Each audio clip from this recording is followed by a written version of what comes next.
الرحیم السلام علیکم من اتبع الہدی۔ ہدایت کی اتباع کرنے والوں کو راحت دو جہاں قرآن چینل کی طرف سے سلام عرض ہے۔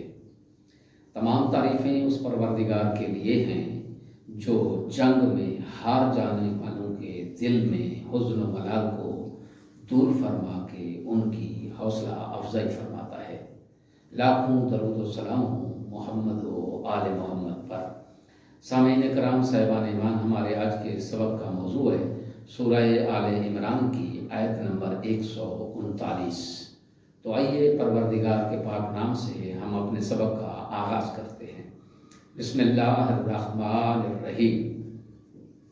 وَلَا تَهِنُوا وَلَا تَحْزَنُوا وَأَنْتُمُ الْأَعْلَوْنَ إِن كُنتُم مُؤْمِنِينَ۔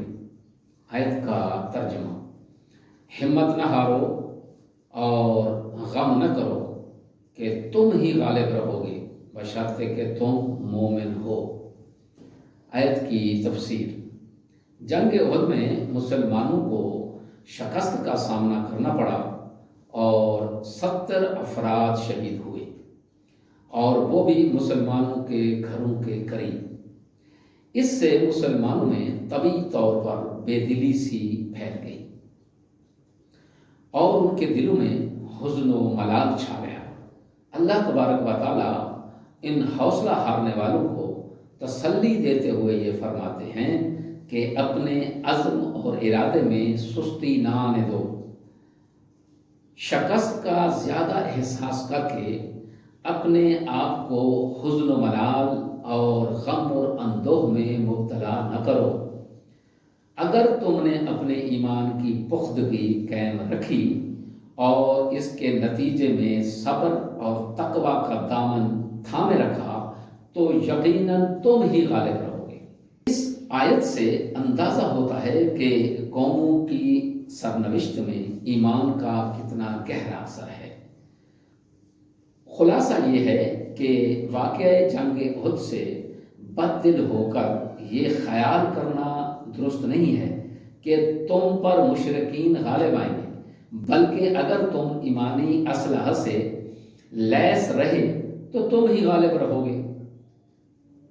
شان نزول کے لحاظ سے اگر دیکھا جائے تو اس آیت کے مخاطب نزول قرآن کے زمانے کے لوگ ہیں، لیکن الفاظ کے عموم میں تمام زمانے کے مسلمان شامل ہیں۔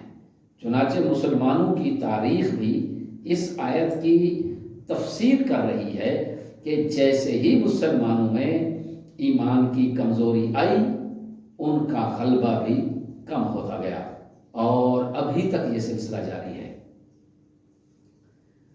اس آیت میں بیان ہونے والے اہم نکات: پہلا نقطہ یہ ہے کہ احساس کمتری سے دل شکستہ اور غم زدہ رہنا ترقی اور سربلندی کی راہ میں ایک بہت بڑی رکاوٹ ہے۔ دوسرا نقطہ اس میں یہ ہے کہ غلبہ اسلام کے لیے مادی طور پر بھی کمزوری کا خاتمہ ضروری ہے۔ اور تیسرا اور آخری نقطہ اس میں یہ ہے کہ غلبہ اسلام میں نظریاتی طور پر اور عملی طور پر ایمان کی پختگی کو بنیادی اہمیت حاصل ہے۔ آخر میں دعا ہے کہ خداوند عالم ہماری ایمان کی کمزوری کو دور فرمائے اور ہمیں ایمان کے اسلحہ سے لیس فرمائے تاکہ کفر کے مقابلے میں صاحبان ایمان ایک سیسا پلائی ہوئی دیوار بن کر کھڑے ہو سکیں۔ وآخر دعوانا ان الحمد للہ رب العالمین۔